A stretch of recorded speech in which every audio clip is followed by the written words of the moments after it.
नमस्कार साथियों, स्वागत है आपका आपके अपने YouTube चैनल अग्नि कंपटीशन पर। साथियों, उम्मीद करती हूँ आप सभी स्वस्थ होंगे और अपनी पढ़ाई अच्छे से कर रहे होंगे। हमने इससे पहले लेक्चर में कवर किया था क्रिया, जिसमें क्रिया के मैंने प्रकार बताए थे उत्पत्ति के आधार पर और रचना के आधार पर। ऐसा हो सकता है कि वो टॉपिक थोड़ा सा लिटिल बिट आपको कंफ्यूजिंग लगे, लेकिन उसका यही एक उपाय है कि आप उसके क्वेश्चन सॉल्व करें। अगर समझ नहीं आ रहा है तो रिवीजन करें, टॉपिक को रिवाइज करें, और अगर कुछ नहीं समझ आ रहा है तो कमेंट बॉक्स में आप अपना क्वेश्चन भी टाइप कर सकते हैं। तो ये तो हुई हमारे प्रीवियस टॉपिक की बात। जैसा कि मैंने बताया, विकारी शब्द, संज्ञा, सर्वनाम, क्रिया और विशेषण हम पढ़ रहे थे, तो उसमें संज्ञा, सर्वनाम, क्रिया हम कंप्लीट कर चुके हैं।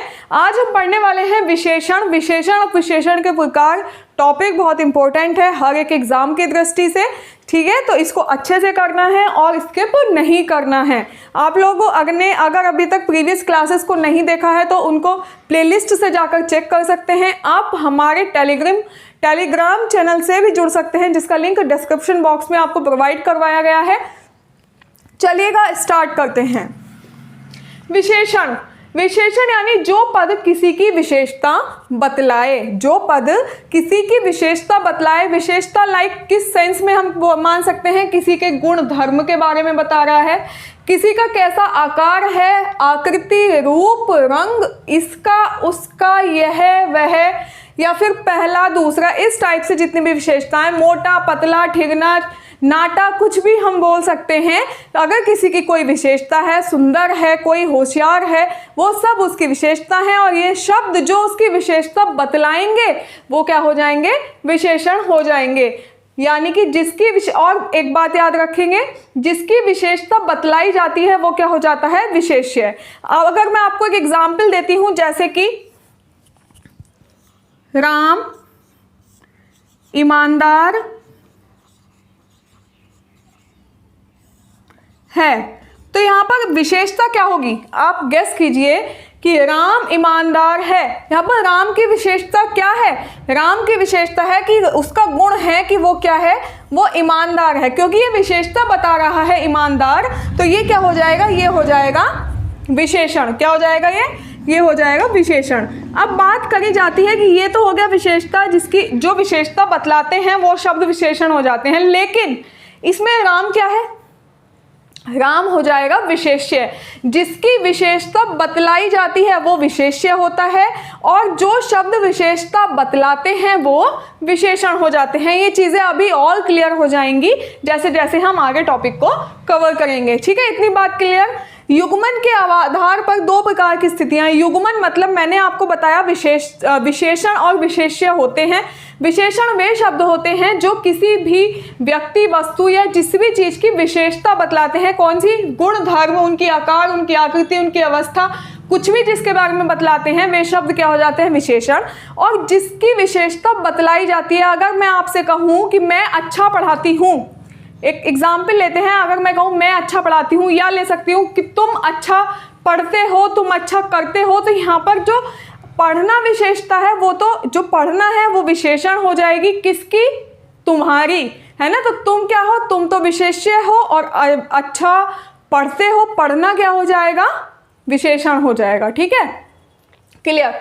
आगे विशेष, अगर इनके युग्मन की बात की जाए तो युग्मन यानी कि विशेष्य और विशेषण के युग्मन की बात चल रही है। अगर विशेषण वक्त पहले आए और विशेष्य उसके पश्चात आए तो कैसे बनेगा, जैसे खट्टा नींबू, खट्टा नींबू। अब मुझे बताइए कि खट्टा इसमें क्या है, खट्टा विशेषण है ना, क्योंकि बताया जा रहा है उसकी कैसी, क्या उसका टेस्ट है, तो यहाँ पर क्या है, खट्टा विशेषण। और नींबू क्या हो जाएगा, कि विशेषता किसकी है, नींबू की, नींबू की विशेषता है ना खट्टा होना। तो अगर खट्टा हमारा विशेषण है तो नींबू क्या हो जाएगा, नींबू विशेष्य हो जाएगा। मैंने बताया जिसकी विशेषता बताई जाती है वो विशेष्य हो जाता है, यानी कि तो इसे हम कैसे बोल देंगे, जहां पर विशेषण पहले आता है विशेष्य बाद में आता है, तो इसको या तो उद्देश्य विशेषण बोला जाता है या फिर विशेषण विशेष्य बोला जाता है। दूसरा है, अगर पूर्व पद विशेष्य है, यानी कि पहले विशेष्य आ रहा है, दूसरे आगे फिर विशेषण आ रहा है। जैसे कि मैं यहाँ था खट्टा नींबू, नींबू की जो विशेषता थी यानी कि खट्टा, विशेषण पहले आ गया था, अब यहाँ आ गया नींबू खट्टा था, यानी कि नींबू क्या है, यहाँ पर विशेष्य है। खट्टा क्या है? विशेषण है। तो जहां पर विशेष्य पहले आ जाए और विशेषण बाद में आए उसे बोलते हैं विधेय विशेषण। ठीक है, ये क्लियर हो गया। अब एक और चीज देख लेते हैं। जब विशेषण पद किसी क्रिया की विशेषता बताए, जब विशेषण पद किसी क्रिया की विशेषता बताए तो वहां पर क्या होता है? क्रिया विशेषण होता है। जैसे कि जोर जोर से रोना, जोर जोर से हंसना, जल्दी जल्दी जाना। तो ये जल्दी जल्दी, जोर जोर से, ये क्या है? ये क्रिया, क्योंकि रोना तो क्रिया है, हंसना क्रिया है, गाना क्रिया। अगर मैं आपसे कहूँ जल्दी जल्दी चलना, अगर मैं कहूँ जल्दी जल्दी चलो, तो इसमें जल्दी जल्दी चलो किसकी? चलो की विशेषता कौन बता रहा है? जल्दी जल्दी। ठीक है, तो क्रिया की विशेषता जहां बताई जाए वहां क्या हो जाता है? वहां हो जाता है क्रिया विशेषण, क्योंकि रोना एक क्रिया है और रोना की विशेषता क्या है? जोर जोर से। तो रोना यानी क्रिया की अगर कोई विशेषता बता रहा है जो भी विशेषण पद, वो क्या हो जाएगा? क्रिया विशेषण हो जाएगा। आगे देख लेते हैं। जब कोई विशेषण पद किसी अन्य विशेषण पद की विशेषता बतलाए, जब कोई विशेषण पद किसी अन्य विशेषण पद की विशेषता बतलाए, जैसे रावण बहुत दुष्ट था। रावण की विशेषता दुष्ट है। भाई रावण क्या था? दुष्ट था। रावण की विशेषता दुष्ट हो गई। ठीक है, अगर हम अभी बहुत को छोड़ देते हैं, अगर मैं सीधे बोलूं रावण दुष्ट था, तो रावण की विशेषता दुष्ट, लेकिन यहाँ है रावण बहुत दुष्ट था, तो दुष्ट की भी एक और विशेषता क्या बताई जा रही है? कि वो बहुत दुष्ट था। तो जहां पर विशेषण की भी विशेषता बताई जाए, विशेषण पद की भी कोई दूसरा विशेषण पद विशेषता बतलाए, तो वो हो जाता है प्रविशेषण। तो यहाँ पर बहुत क्या हो जाएगा? प्रविशेषण हो जाएगा। ठीक है, इतना क्लियर है। अब हम देख लेते हैं विशेषण कितने प्रकार के होते हैं। बात अगर विशेषण की जाए तो विशेषण होते हैं 4 प्रकार के। कौन कौन से? गुणवाचक विशेषण, परिमाणवाचक विशेषण, संख्यावाचक विशेषण या फिर सार्वनामिक विशेषण। ठीक है, अब अगर गुणवाचक विशेषण की बात की जाए तो जब किसी पदार्थ, वस्तु या विचार, स्थान आदि के भौतिक गुणधर्म के बारे में कोई भी विशेषण पद बताएगा, या हम कह सकते हैं जब किसी पदार्थ के रंग, किसी पदार्थ के रूप, किसी पदार्थ के आकार या आकृति, किसी पदार्थ के स्थान, दशा आदि के बारे में जो भी विशेषण पद एक्सप्लेन करेंगे वो क्या हो जाएंगे? वो हो जाएंगे गुणवाचक। जैसे कि अगर बात की जाए रंग की तो काला, गोरा, सांवला, पीला, नीला। रूप कैसा हो सकता है? छोटा, बड़ा, लंबा, मोटा, है ना, नाटा। आकार त्रिभुजाकार हो सकती है, पंचभुज हो सकती है आकृति। और आकार की बात की जाए तो छोटा है, मोटा है, इस टाइप से आ जाएगा आकार में भी। काल, भूत, भविष्य, वर्तमान। स्थान यहाँ वहाँ, बनारसी, लक्ष्मी, कोई सा भी स्थान हो वहाँ पर क्या हो जाएगा? गुणवाचक विशेषण हो जाएगा। दशा अच्छी हो सकती है, खराब हो सकती है, मध्यम हो सकती है। तो जहाँ पर भी इन सब चीज़ों के बारे में बताया जाएगा वहाँ पर गुणवाचक विशेषण होगा। बात करते हैं एग्जाम्पल की। अगर मैं एग्जाम्पल ले लेती हूँ, यह लड़की सांवली है।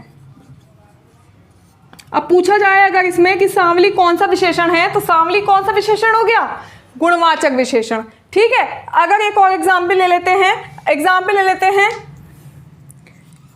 उसकी वर्तमान स्थिति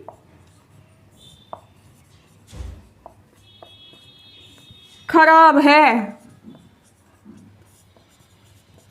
तो यहां पर भी कौन सा विशेषण हो जाएगा? गुणवाचक विशेषण हो जाएगा। और भी जैसे हम एक्सरसाइज कंप्लीट करेंगे, प्रैक्टिस करेंगे तो चीजें क्लियर हो जाएंगी। आई होप इतना समझ में आ गया होगा। अब अगर बात की जाए विशेषण के दूसरे प्रकार की, परिमाणवाचक विशेषण। परिमाणवाचक विशेषण में क्या होता है कि जब विशेषण पद का संख्यात्मक मान किसी वस्तु की मात्रा का बोध कराए, या फिर कह सकते हैं कि मापतोल संबंधी विशेषता बताते हैं। जो विशेषण पद मापतोल संबंधी विशेषता बताते हैं, या फिर किसी विशेषण पद की संख्यात्मक मान किसी वस्तु की मात्रा बताए कि कितनी वस्तु है, उसकी कितनी मात्रा है, ये क्या हो जाएगा? ये हो जाएगा परिमाणवाचक विशेषण। जैसे कि पाव भर, शेर भर, मन भर, 1 तोला, ठीक है, 10 तोला, 1 किलो, 10 किलो, या फिर बोल सकते हैं 5 किलो, कुछ भी ऐसा बोल सकते हैं। एग्जाम्पल देख के समझ आ जाएगा। पहलवान रोज 4 लीटर दूध पीता है। पहलवान रोज 4 लीटर दूध पीता है, बाद में वह कुछ घी खाता है। अब क्या है, अब यहाँ पर एक तो 4 लीटर से हमें पता चल रहा है दूध की मात्रा का, घी की मात्रा है कुछ, कितनी है कुछ। तो यहाँ पर जो 4 लीटर और कुछ है वो क्या हो रहा है, वो दूध की और घी की मात्रा के बारे में हमें बता रहे हैं। तो मतलब क्या हो जाएगा कि ये दोनों परिमाणवाचक विशेषण हो जाएंगे। अब बात की जाती है कि परिमाणवाचक विशेषण कितने प्रकार के होते हैं। तो परिमाणवाचक विशेषण होते हैं 2 प्रकार के। कैसे, यहाँ आपने 4 लीटर दूध देखा, 4 लीटर फिक्स है ना, एक अमाउंट, एक मात्रा है जो कि फिक्स है, 4 लीटर दूध पीता है। तो जो फिक्स है, जो मात्रा फिक्स है वो तो हो जाएगा निश्चित परिमाणवाचक। अब कुछ में कितना हो सकता है, कुछ तो हम किसी का कुछ इतना हो सकता है, कोई इतना सा घी खाता होगा, क्या पता वो इतना घी खाता हो, ठीक है, जरूरी नहीं है इतना खा सकता हो, लेकिन मैं एक बात बता रही हूँ, कुछ तो किसी के लिए इतना सा हो सकता है, किसी के लिए कुछ इतना हो सकता है। मतलब जो निश्चित नहीं है, अनिश्चित है जो मात्रा, वो कैसा हो जाएगा, अनिश्चित परिमाणवाचक हो जाएगा। एग्जाम्पल, निश्चित परिमाणवाचक में 5 किलो, 10 क्विंटल, 10 मीटर, ये सब आ जाएगा। और अनिश्चित वाले में ढेर सारा मक्खन, अनिश्चित है थोड़ी चटनी, अब थोड़ी में वही इतनी या इतनी, निश्चित नहीं है ना, लेकिन मात्रा बता रही है कि चटनी की मात्रा कितनी थोड़ी है, ठीक है। कई किलो दाल, क्लियर नहीं हो रहा है, लेकिन पता है कि मात्रा का पता चल रहा है इन वर्ड से। बहुत सी चीज़, जरा सा पापड़, अब जरा सा पापड़ हो सकता है किसी का आधा पापड़ जरा सा होता हो, क्या पता हमारा छोटा सा पापड़ जरा सा होता हो। मतलब मात्रा तो पता चल रही है कि मात्रा बताई जा रही है, पापड़ की मात्रा, लेकिन निश्चित नहीं पता है। जैसे कि यहाँ पर 4 लीटर निश्चित थी, तो जहां पर निश्चित नहीं पता होगी वहां पर अनिश्चित परिमाणवाचक, जहां पर निश्चित पता होगी वहां पर निश्चित परिमाणवाचक। क्लियर, ओके, नेक्स्ट देख लेते हैं संख्यावाचक विशेषण।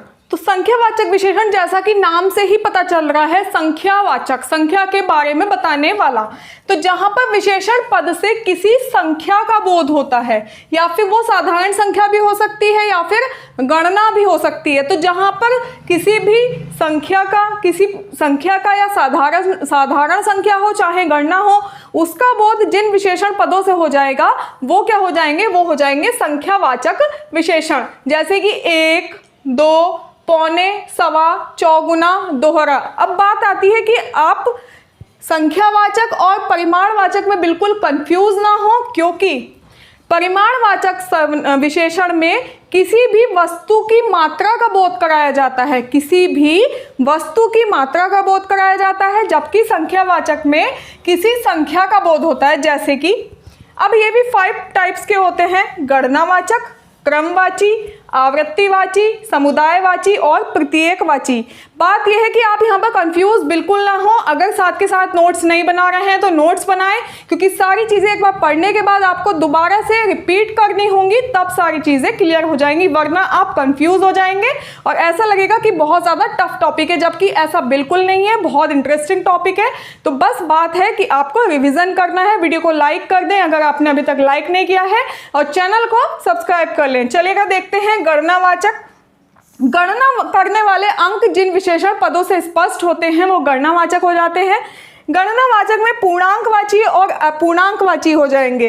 पूर्णांकवाची जैसे कि 1, 2, 3, 4, इस तरह से जो संख्याएं बताएंगे, 1, 2, 3, 4, 5, 6, 7, 8, कुछ भी, ठीक है, तो वो पूर्णांकवाची। और अपूर्णांकवाची 1.5, 2.5, 3.5, मतलब जो पॉइंट्स में रहते हैं वो पूर्णांकवाची हो जाएंगे। फिर आती है क्रमवाची की बात। क्रमवाची यानी कि क्रम, पहला, दूसरा, तीसरा, 10वां, 11वां, 12वां, ये आपको बोलने से पता चल रहा होगा कि यहाँ पर क्रम की बात की जा रही है, तो ये क्रमवाची हो जाएगा। आवृत्तिवाची में 2 गुना, 3 गुना, 4 गुना, 5 गुना, 10 गुना, 20 गुना, 50 गुना, जहाँ पर इस टाइप की बात आ जाएगी वो आवृत्तिवाची हो जाएंगे। समुदायवाची की बात, जैसे 4 भाई, 5 लोग, 5 पांडव, दोनों भाई, ठीक है, जहां पर दोनों, 4, 5 इस तरह से आ जाएगा। एक समूह की या समुदाय की बात हो रही होगी, वो समुदायवाची हो जाएगा।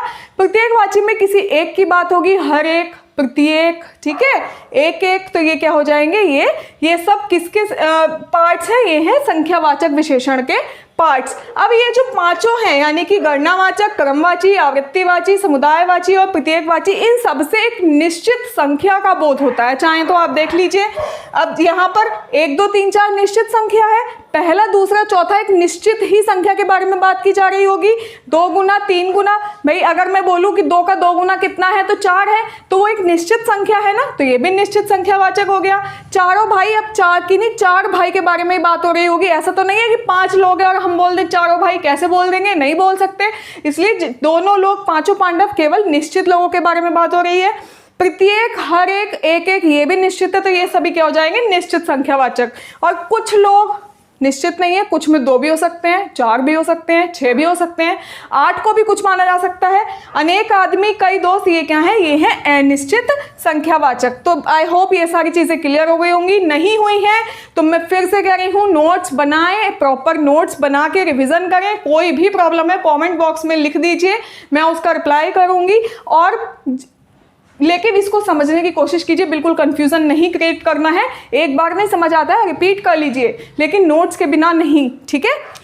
सार्वनामिक विशेषण बहुत इजी है। जो सर्वनाम विशेषण के रूप में प्रयुक्त होते हैं सार्वनामिक विशेषण कहलाते हैं। यानी कि जो सर्वनाम विशेषण के रूप में प्रयुक्त किए जा रहे हैं वो कौन से हो जाएंगे, सार्वनामिक विशेषण। जैसे वह खंबा गिर जाएगा।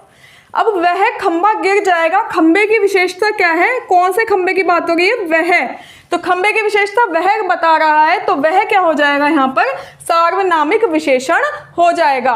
तो बात करते हैं सार्वनामिक विशेषण में, एक होता है मौलिक, एक होता है यौगिक सार्वनामिक विशेषण। मौलिक सार्वनामिक विशेषण बहुत इजी है, जिसमें सर्वनाम मूल रूप में होते हैं। अब मूल रूप में सर्वनाम जैसे कि यह, वह, ये, वे, तुम, आप, ये सभी क्या है, मूल रूप में सर्वनाम है। तो ये सभी मौलिक हो जाएंगे। जहां पर जैसे यहाँ पर वह यूज हुआ है तो ये मौलिक सार्वनामिक है, ठीक है। और जैसे कि यौगिक, जहां पर मूल सर्वनाम में हम प्रत्यय जोड़ देते हैं, जैसे तुमसे बन गया तुम्हारा, हमसे बन गया हमारा। अब अगर मैं एक सेंटेंस लिख देती हूं, हमारा घर दूर है, ठीक है। तो घर की विशेषता कौन बताएगा, यहाँ पर हमारा। और ये कैसा सर्वनाम हो जाए, कैसा सार्वनामिक विशेषण है, यौगिक, क्योंकि ये किससे बना है, हमसे बना है, हमारा, ठीक है। अगर हम होता तो मौलिक सार्वनामिक विशेषण, हमारा है तो यौगिक सार्वनामिक विशेषण, ठीक है। इतना क्लियर हो गया। सर्वनाम के प्रकार ये होगा। एक आता है प्रश्नवाचक विशेषण। तो प्रश्नवाचक विशेषण बहुत सिंपल है। विशेषण पद से किसी प्रश्नवाचक भाव का बोध हो, जैसे यह किसकी किताब है, तुम किसके, यह किसकी किताब है, यह किसका घर है, वह किसकी पुस्तक है। इस तरह से जहां किसका या क्या, मतलब कोई प्रश्न बन रहा हो, जहां पर विशेषण पद किसी प्रश्नवाचक भाव का बोध करा रहा हो, वहां प्रश्नवाचक विशेषण हो जाएगा। और जहां पर संकेत बताया जा रहा हो वो हो जाएगा संकेतवाची। जैसे यह किसका घर है, तो ये क्या हो जाएगा, ये संकेतवाची हो जाएगा। क्लियर है। तो ये तो हो गए विशेषण और उसके प्रकार। इससे अगला जो विशेषण की उच्चतम और उच्चतर अवस्था है, वो मैं छोटा सा टॉपिक है, वो मैं नेक्स्ट वीडियो में आपको कंप्लीट करवा दूंगी। चलिएगा, हमारे विकारी, शब्द, संज्ञा, सर्वनाम, क्रिया, विशेषण चारों यहाँ पर कंप्लीट हो जाते हैं। मिलते हैं नेक्स्ट टॉपिक के साथ। और नेक्स्ट वीडियो में मैं एक बात और बोलना चाहूंगी कि विशेषण, अगर आप आरओ की तैयारी कर रहे हैं तो आपके लिए बहुत इंपॉर्टेंट टॉपिक है, क्योंकि विशेषण और विशेष्य से क्वेश्चंस बनते हैं वहां पर, और 10 क्वेश्चंस बनते हैं, ठीक है। 10 क्वेश्चंस आते हैं, 60 में से 10 क्वेश्चंस का वेटेज विशेषण से होता है, तो इसको बिल्कुल इग्नोर नहीं करना है। चाहे आप किसी भी एग्जाम की तैयारी कर रहे हो, हर एक एग्जाम के पर्सपेक्टिव से बहुत इंपॉर्टेंट है। वीडियो को शेयर कर दीजिए, चैनल को सब्सक्राइब कर लीजिए और लाइक का बटन दबा दीजिए। Thank you.